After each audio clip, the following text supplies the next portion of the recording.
ایک دن آ کے کہنے لگا کہ بتائیے میری مٹھی میں کیا ہے؟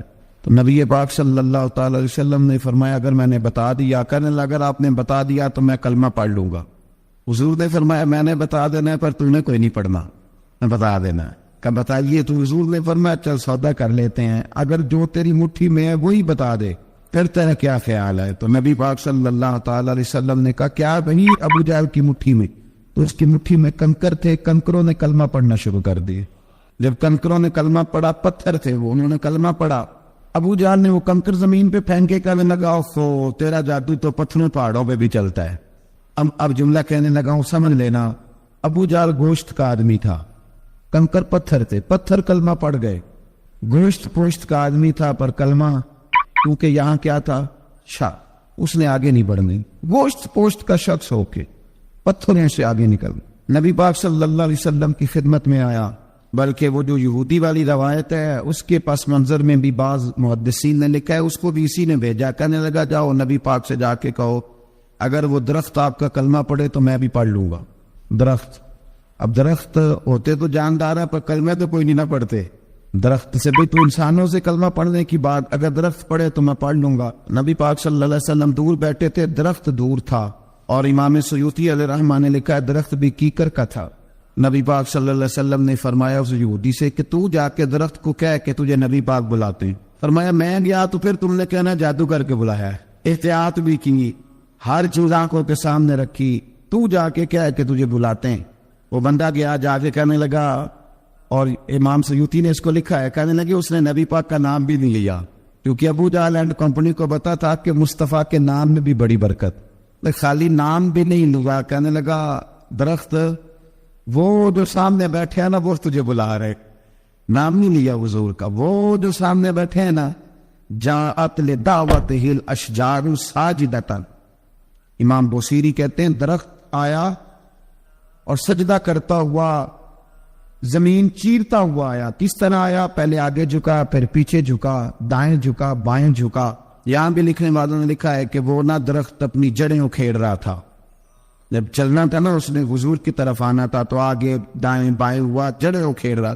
لیکن ہمارے استاد جب ہمیں یہ روایت پڑھایا کرتے تھے تو کہتے تھے جڑیں نہیں اکھیڑ رہا تھا، جب اس نے سنا مجھے نبی پاک نے بلایا تو اسے وجد ہو گیا تھا، وہ جھومنے لگ گیا تھا، جھوم رہا تھا، حضور نے مجھے بلا لیا، جاءت لدعوتہ الاشجار ساجدۃ۔ تو درخت آیا، اس نے آ کے نبی پاک کو سجدہ کیا، لکڑی کا بنا ہوا درخت ہے، سجدہ کیا، سجدہ کرنے کے بعد درخت اٹھا اور اٹھ کے اس نے نبی پاک کا کلمہ پڑھا۔ وہ جس کو ابو جہل نے بھیجا تھا نا یہودی، وہ درخت کی حالت دیکھ کے کلمہ پڑھ گیا، وہ کلمہ پڑھ گیا، لیکن یہی بے ایمان کہنے لگا ہوئے ہوئے ان کا تو درختوں پہ بھی جادو چلتا ہے۔ لا ریب فی، شک قرآن پاک میں، لیکن اگر بندے کے دماغ میں ہو اس کا علاج ہے کوئی، ادھر ہی شک بیٹھ جائے۔ کوئی شادی مثال دیتا ہوں کہ سامنے دیوار صاف ہو لیکن گرد اگر آئینے پہ پڑی ہو، دیوار صاف کرنی چاہیے کہ اینک کا شیشہ صاف کرنا چاہیے؟ ساری زندگی لوگ دیوار صاف کرتے گزار دے، ساری زندگی تراش خراش کرتے گزار، اپنی مرضی کی پینٹنگ کرتے گزار دیتے ہیں، پر اپنی آنکھ کی پتلی صاف نہیں کرتے، آنکھ کی پتلی صاف نہیں کرتے۔ کسی نے حضرت رومی سے کہا تھا حضور دنیا میں کوئی اچھا ملتا نہیں، فرمانے لگے تھوڑا رونا شروع کر تاکہ تیری پتلیاں وضو کر لی، وضو کرنے وہ انہیں پتہ چل جائے کہ کتنے صاف ستھرے لوگ دنیا میں پائے جاتے۔ ابو جہل پھر آ گیا، کہنے لگا اگر آپ چاند کے 2 ٹکڑے کر دیں تو میں کلمہ پڑھنے کو تیار۔ اچھا یہاں بھی بڑی مزے کی بات ہے، اللہ نے پہلے کہہ دیا نبی پاک کو کہ ان الذین کفروا سواء علیہم انذرتہم ام لم تنذرہم لا یؤمنون۔ معبود یہ جن کی قسمت میں کفر ہے نا، آپ انہیں ڈرائیں چاہے نہ ڈرائیں، یہ ایمان نہیں لائیں گے۔ کنکروں نے بھی کلمہ پڑھ لیا، درختوں نے بھی پڑھ لیا، سارا کچھ ہو گیا، اور اللہ نے بھی کہہ دیا کہ محبوب اس بے ایمان نے کلمہ نہیں پڑھنا، پر حضور نے فرمایا یہ پڑھے نہ پڑھے ہم نے میدان نہیں چھوڑنا، جتنی دفعہ آئے گا نا ہم اسے ضرور معجزہ دکھائیں، جتنی دفعہ آئے گا ہم کیوں میدان چھوڑ۔ آگے کہنے لگا جی اگر چاند کے 2 ٹکڑے کر دے تو اقتربت الساعۃ وانشق القمر، تو نبی پاک صلی اللہ علیہ وسلم نے انگلی کا اشارہ کیا، چاند 2 حصوں میں بٹا۔ کوہ صفا ایک پہاڑی تھی مکے میں، آدھا ٹکڑا پہاڑی کی اس جانب ہوا، آدھا اس جانب، یعنی وضاحت کی اللہ کریم نے کہ ایسے نہ ہو کہ یہ کہہ جی وہ تو ایسے بالکل شک ہوا تو مل گیا، پتہ نہیں میری آنکھوں پہ جادو ہو گیا، ملا ہے کہ نہیں ملا۔ جب ٹوٹا تو حدیث پاک میں آتا ہے کہ آدھا چاند کوہ صفا کی ادھر گیا اور آدھا تو پہاڑی تھی، چاند نیچے آیا، پہاڑی کے گرد گھوما، آگے جا کے ملا، یعنی وقفہ دیا گیا باقاعدہ دیکھنے کا، سمجھنے۔ پوری دنیا میں جتنے لوگ اس وقت چاند دیکھ رہے تھے، ہندوستان تک روایتوں میں ملتا ہے کہ لوگوں نے گواہی دی کہ ہم نے چاند ٹوٹتے دیکھا ہے۔ زمانہ مان گیا، لوگوں کی چیخیں نکل گئیں، لوگ قدموں میں گر گئے، پر وہ جس کے دماغ میں شک تھا نا، وہ نہیں مانا۔ شجر و حجر پہچان گئے، پر انسان کی نظروں میں شک ہی رہا۔ دنیا میں سب سے مجبور، کمزور، بزدل، کم فہم بندہ وہ ہے جس کے دماغ میں شک ہے، سب سے کم فہم، اس کی فراست روحانیہ زیرو ہے، وہ ایک ناکام شخص ہے، اس کو کسی پہ بھی شک پڑ جائے، کسی پہ بھی۔ ہم نے دیکھا ہے جو عورت اپنے مرد پہ شک کرنے لگ جاتی ہے، اس گھر کا کوئی علاج ہی نہیں۔ انشاءاللہ آگے پیر اجمل رضا قادری صاحب کا بیان جاری ہے۔ وہ کسی دور میں مسئلہ اس کا حل ہو جاتا ہے، جو نافرمان ہوتی ہے اس کا بھی مسئلہ کسی نہ کسی زمانے میں حل ہو ہی جاتا ہے۔ یہ جس کو شک پڑ جاتا ہے نا، شک، اس کا مسئلہ قیامت کی صبح تک حل نہیں ہو۔ اگر مرد کو شک پڑ جائے اس کا مسئلہ بھی کبھی زندگی میں دوبارہ حل، یاد رکھیں۔ یہ جو شکوک و شبہات ہے نا، قرآن پورا شکوک و شبہات کا ازالہ کرتا ہے، کافر کے سوال کا جواب دیتا ہے، منافق کے سوال کا جواب دیتا ہے۔ قرآن مجید ہر ایک کی تسلی کراتا ہے، لیکن شروع میں بتا دیا کہ لا ریب فی، شک والی گنجائش اس میں۔ لوگ آج تک شک کر رہے ہیں کہ اللہ کا کلام ہے کہ نہیں، آج تک لوگ کہہ رہے ہیں۔ تو میرے بھائی، شکوک والی زندگی کمزور ہوتی ہے، شکوک والی، عقل مند لوگوں کی زندگی کمزور زندگی ہے۔ صحابہ کرام عمل والے لوگ تھے، وہ بحثوں میں الجھے رہتے تو عمل نہ کر پاتے۔ ہمارے یہاں نا بحث ہوتی ہے جس مسئلے کا کوئی تعلق ہی نہیں، الجھنوں سے نکل رہے، عمل کا رستہ، بحث جو ہوتی ہے یہ عمل کا رستہ روکتی ہے۔ عقل مند نہ بنے، فرما بردار بنے۔ میرے بھائی، شکوک و شبہات والی جو لائف ہے، لیکن نا انبیاء کرام علیہ السلام کے بارے میں شکوک و شبہات ہیں، اولیاء عظام کے بارے میں۔ اب ایک نیا شک پیدا ہو گیا ہے کہ فیض ملتا ہے کہ نہیں ملتا۔ ہم نے فلانے ولی کو دیکھا نہیں، ساری زندگی اس کا نام لیا، فیض ملے گا کہ نہیں؟ غوث پاک کو دیکھا نہیں، ساری زندگی قادری کہلایا، فیض ملے گا کہ نہیں؟ خواجہ اجمیر کو دیکھا نہیں، چشتی کہلائے، فیض ملا کہ نہیں؟ صابر پیا کو دیکھا نہیں، صابری کہلائے، فیض ملا کہ نہیں؟ او خدا کے بندے، فیض وہ چیز ہے جو نظر نہیں آتی۔ انشاءاللہ میرے پیارے دوستوں، میں ہوں بلال حسین اور آپ دیکھ رہے ہیں بھی نہیں تھے نبی پاک سے، وہ بھی نہیں ملے تھے، ملاقات تو ان کی بھی نہیں ہوئی تھی۔ کیا کہو گی؟ ملاقات نہیں ہوئی، لیکن فیوز و برکات کا یہ عالم ہے کہ میرے محبوب نے فرمایا وہ دعا کرے گا تو اللہ میری امت کی بخشش فرمائے گا۔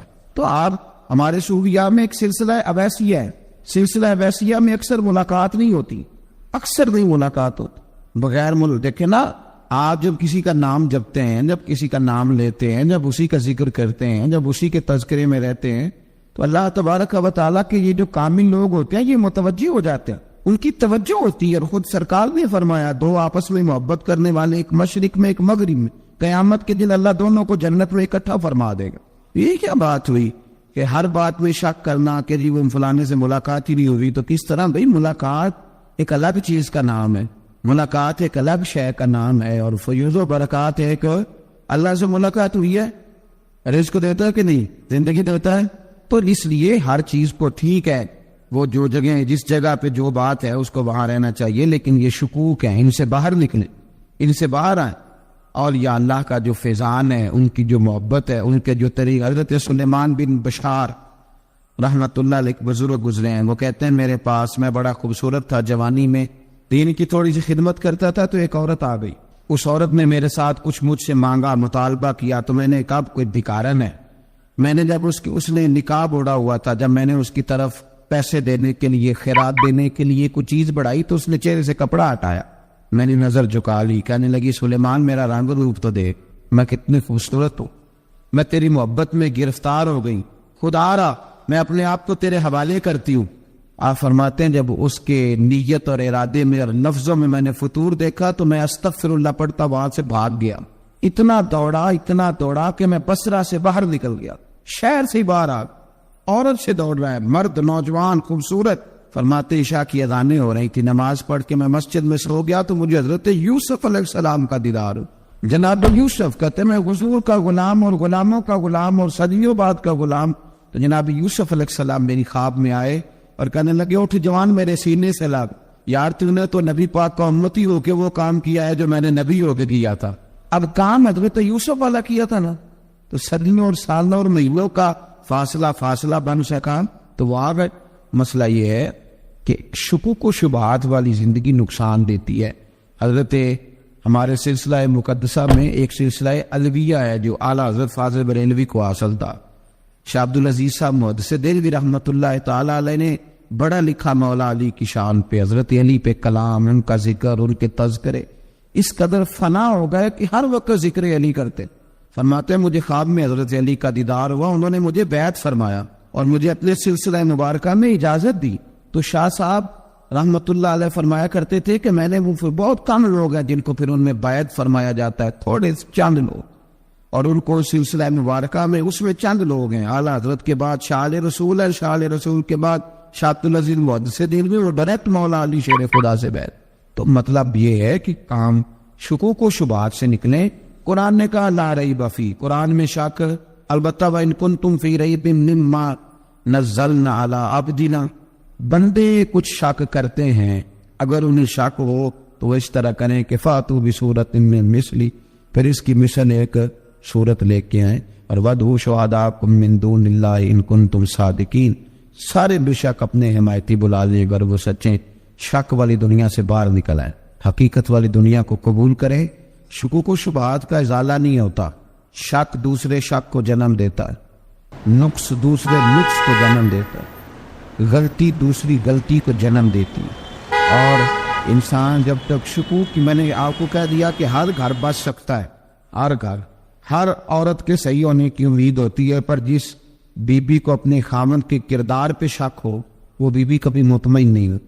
ہر گھر بس جاتا ہے، لیکن جس خامند کو اپنے بیوی کے کردار پہ شک ہو جائے اس کا کبھی اس کے ساتھ سلوک مخلصانہ۔ شکوک والی زندگی بیماروں کی زندگی ہے، شکوک والی زندگی بیماروں کی زندگی، کمزوروں کی زندگی، بزدلوں کی زندگی۔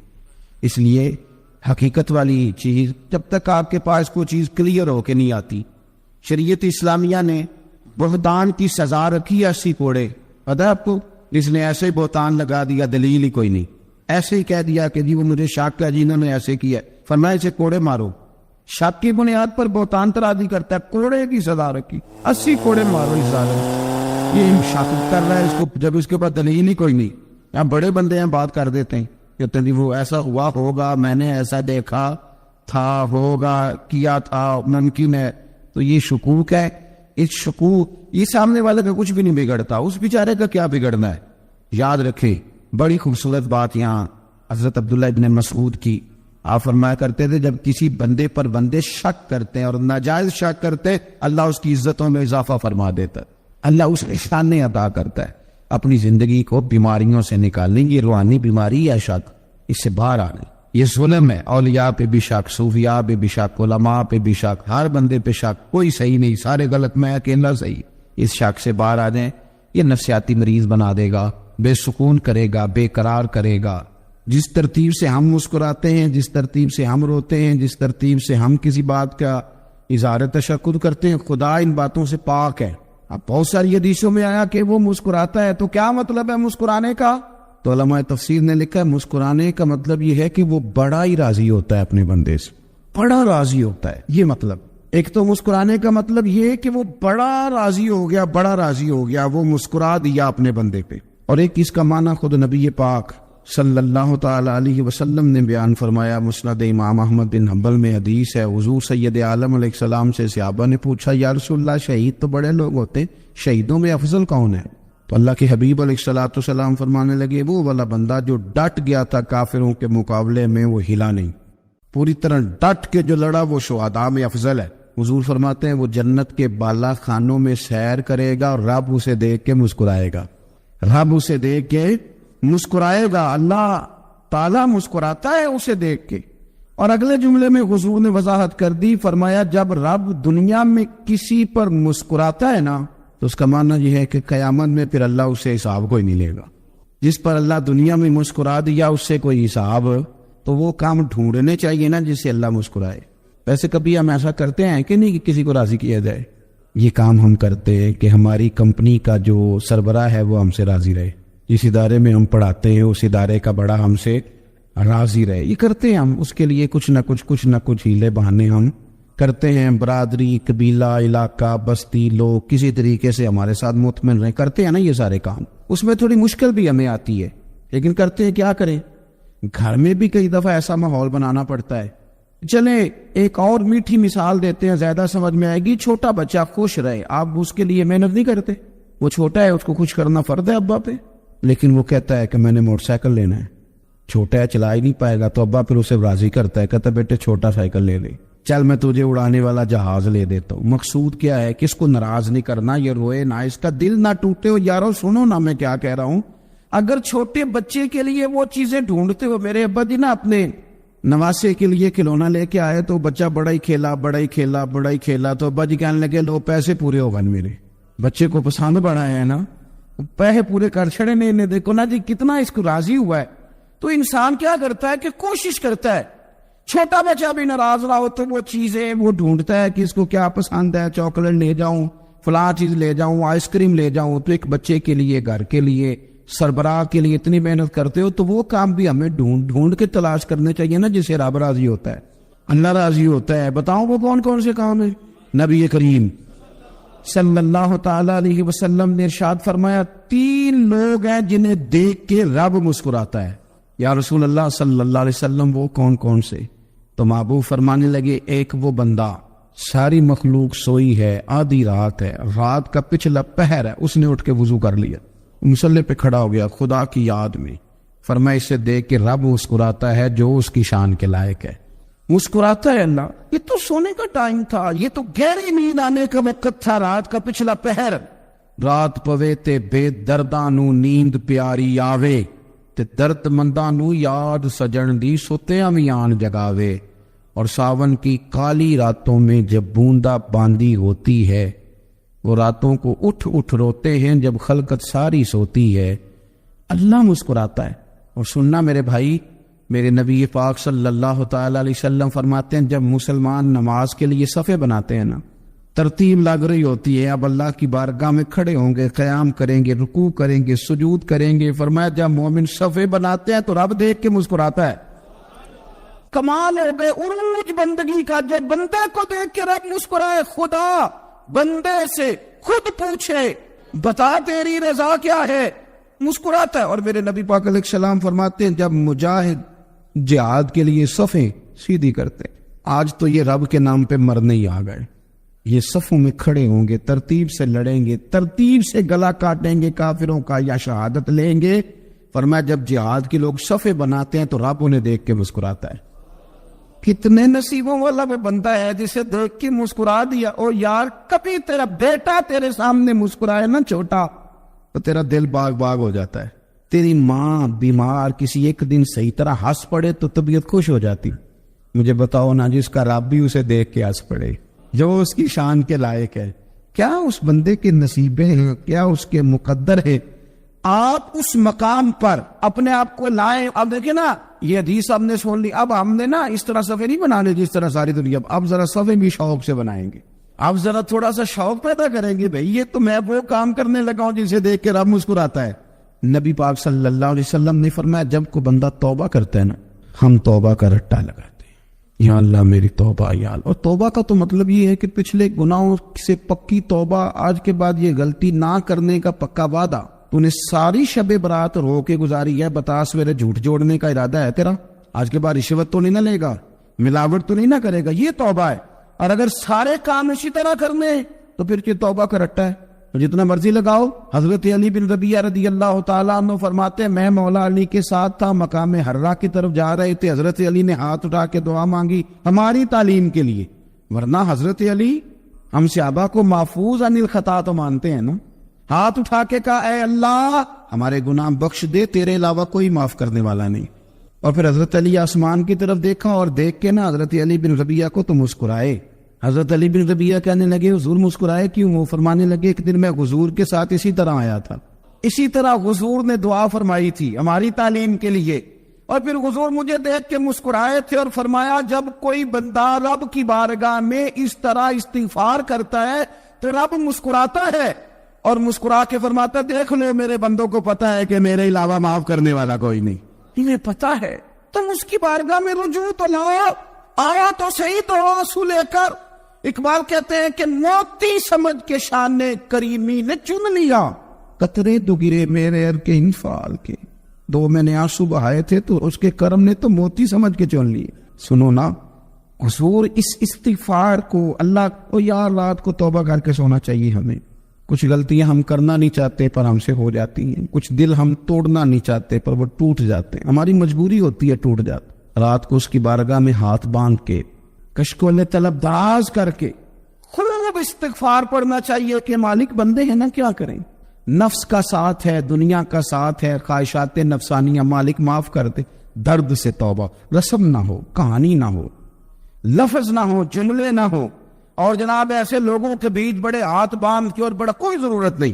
آپ اکیلے اپنی چارپائی پہ بستر کے اندر منہ دے کے بھی درد سے کہیں گے نا معاف کر دے تو وہ تو مہربانی بڑا ہے. میرے نبی پاک صلی اللہ علیہ وسلم مثال دیتے, فرمایا ایک آدمی صحرا میں جا رہا, صحابہ سے حضور خطاب کر رہے ہیں, فرمایا ایک آدمی صحرا میں جا رہا تھا, اس نے اپنی اونٹنی پہ کھانا پانی پیسے ہر چیز رکھی ہوئی تھی. صحرا تھا بہت بڑا, درمیان صحرا کے گیا تو تھوڑا سا سستانے کے لیے, آرام کرنے کے لیے اونٹنی سے نیچے اترا. اب اس نے اونٹنی کی لگام, اونٹنی کی نکیل اپنے سرانے کے نیچے رکھی, ہاتھ کے ساتھ پکڑی اور سو گیا. تھوڑی ہی دیر کے بعد جب اس کی آنکھ کھلی تو دیکھا اونٹنی غائب ہے. صحرا میں وہ پیدل نہ آگے جا سکتا ہے, نہ پیچھے جا سکتا ہے, نہ دائیں نہ بائیں. میں ہوں بلال حسین اور آپ دیکھ رہے ہیں میرا یوٹیوب چینل. تھوڑا ادھر بھاگا ادھر بھاگا, تھک گیا. کریم محبوب فرماتے ہیں وہ پوری طرح نڈھال ہو گیا اور مایوس ہو گیا, معاذ اللہ, مایوس ہو کے دوبارہ اسی جگہ آ کے لیٹ گیا جہاں پہلے لیٹا تھا. انتظار کرنے لگا کہ اب موت ہی آئے گی, آخری وقت ہے, اب نہ میں پیدل یہ صحرا کراس کر سکتا ہوں, نہ پیچھے جا سکتا ہوں, نہ کھانا ہے نہ پانی ہے, سوائے موت کے کوئی سہارا نہیں. حضور فرماتے ہیں وہ رستے میں دوبارہ لیٹ گیا. اچانک اس نے رخ بدلا تو اونٹنی سامنے کھڑی تھی. حضور نے صحابہ سے پوچھا بتاؤ نا اسے بھلا کتنے کو خوشی ہوگی. یا رسول اللہ جی سے نئی زندگی مل گئی ہے. آپ دیکھیں نا سارے ڈاکٹروں نے کہہ دیا کہ اس کے تو گردے معدہ جگر ہر چیز ختم ہے, گھر لے جاؤ خدمت کرو, ہر طرف پریشانی ہے. وہ بندہ بھی سمجھ گیا ہے کہ آخری وقت آ گیا, کل جاؤں پرسوں جاؤں, تیاری ہو گئی, سب لوگ آ گئے, باہر والے بھی آ گئے. یہ ماحول ایک عجیب رنگ اختیار کر گیا. اچانک ایک ڈاکٹر نے آ کے کہا نہیں غلطی لگ گئی تھی. مجھے بتائیے انداز کیا ہوتا ہے, بغیر دعائی کے بندہ اٹھ کے کھڑا نہیں ہو جاتا. میں تو بچ گیا. نبی پاک صلی اللہ علیہ وسلم فرمانے لگے اس کی اونٹنی مل گئی, بتاؤ بھلا اسے کتنی خوشی ہوگی. یا رسول اللہ وہ تو دوبارہ دنیا میں آ گیا. حضور فرمانے لگے اسے کچھ بھی خوشی نہیں ہوئی. جب کوئی رب کا گناہگار بندہ آ کے توبہ کرتا ہے, رب کو اس سے کہیں گنا زیادہ خوشی ہوتی ہے. میرا بندہ آ گیا, میرا بندہ آ گیا, میرے گھر آ گیا. اس نے آنسو بہائے ہیں. اس نے کہا اللہ میں تیرا ہی رزق کھاتا ہوں, تیری ہی زمین پہ رہتا ہوں, تیرے نام سے میری سانسیں چلتی ہیں. وہ آ گیا. فرمایا اس اونٹنی والے سے زیادہ رب کو خوشی ہوتی ہے جب گناہگار آ کے توبہ کرتے. گناہگاروں کے آنسو اس کی بارگاہ میں بڑے مقبول ہیں, لیکن ہم رسم ادا کرتے ہیں, توبہ نہیں کرتے. ہم اپنے آپ کے ساتھ دھوکہ کرتے ہیں, جھوٹ بولتے ہیں. ہم بندہ کوئی ناراض ہو جائے تو ہمیں کو نہیں نیند آتی, اس کے گھر چلے جاتے ہیں. ہم اپنے سارے رشتے کو تعلقات کو مینٹین کر کے رکھنے کے عادی ہیں. ہمیں پتا ہے کہ وہاں میں نہیں جا سکا تو بیٹا بھیجتا ہوں, فلاں شادی پہ میں نہیں جا سکا تو بھتیجا بھیجتا ہوں, بھائی بھیجتا ہوں. ہر تعلق کا ہم نے خیال رکھا کوئی روٹھ نہ جائے. لیکن کمال ہے نا, یہ نہیں سوچا کہ اگر رب روٹھ گیا تو جب وہ روٹھ جائے نا تو سارے رشتے بھی بندے کے پاس موجود ہوں تو کوئی کرامت نہیں ہوتی. پھر کروڑوں روپیہ جیب میں ہوں تو ڈاکٹروں کی دوائیاں اثر نہیں کرتی. وہ روٹھ جائے تو پھر انسان اس طرح سے پھسلتا ہے کہ بڑے بڑے اس کے پاس دروازے ہوتے ہیں پر کسی جگہ اس کا ہاتھ نہیں لگتا. خدا را خیال کریں, دنیا روٹتی ہے تو روٹ جائے, رب رسول ناراض نہ ہونے پائے, اس کا خیال کریں. حضور فرماتے ہیں وہ مسکراتا ہے, اسے خوشی ہوتی ہے جب کوئی اس کا بندہ اس کی طرف رجوع کرتا ہے. میرے عزیزو, رسول پاک صلی اللہ تعالی علیہ وسلم نے ان لوگوں کے تذکرے کیے جنہیں دیکھ کے رب مسکراتا ہے. ہم نہ گناہگاروں پر بھی فتویٰ دینے میں جلدی کرتے اور نیکی پر بشارت دینے میں بھی جلدی کرتے ہیں. حالانکہ یہ ہماری ذمہ داری نہیں. پتہ نہیں اللہ تعالیٰ کس کو کب توفیق توبہ دے کے اپنے قریب کر لے, لیکن بڑی جلدی ہے. بڑی جلدی فتویٰ دینے میں، اور یہ فتویٰ صرف مفتیوں کا نہیں رہ گیا، یہ میری طرح کے آپ کی طرح کے ڈھیروں لوگ ہیں جنہوں نے جیبوں میں فتوے ڈالے ہوئے۔ بھئی آپ نے کیوں ذمہ داری لے لی ہے جنت میں داخل کرنے کی اور نکالنے کی؟ یہ تو میرے رب کریم کا کرم ہے، وہ جس کو چاہے جب چاہے جتنا چاہے عطا کرے۔ لیکن کچھ لوگ نا بڑے پکے ہو گئے ہیں کہ شاید جو میں سوچ رہا ہوں وہی درست ہے۔ کبھی کبھی کچھ چیزیں عجیب بھی ہوتی ہیں، لہذا خدا کی رحمت پر بھروسہ کر کے بات کرنی چاہیے، اپنی مرضی کے فتوے نہیں داغنے چاہیے۔ وہ دیکھو جی فلانا بندہ یوں کر رہا ہے، آپ کو پتہ ہی نہیں پوری بات کا، آپ کو علم ہی نہیں پوری بات کا۔ حضرت بہاؤاللہ نقشبند بخاری رحمت اللہ علیہ فرماتے ہیں میں حج کرنے گیا تو وہاں میں نے ایک آدمی کو کروڑوں کا کاروبار کرتے دیکھا، تو میرے دل میں خیال ہے یہاں بھی اللہ اللہ کرنی چاہیے۔ ماشاءاللہ، میں ہوں بلال حسین اور آپ دیکھ رہے تھے ہمارا یوٹیوب چینل۔ میرے پیارے دوستو، اگر ہمارے چینل کی ویڈیو اچھی لگی ہو تو ہمارے چینل کو ضرور سبسکرائب کرے اور گھنٹی والے نشان کو دباؤ تاکہ نئی نئی ویڈیو اپنے پیارے دوستوں تک بآسانی پہنچتی رہے۔ ماشاءاللہ، جہاں بھی رہیں خوش رہیں، آباد رہیں۔ جزاک اللہ۔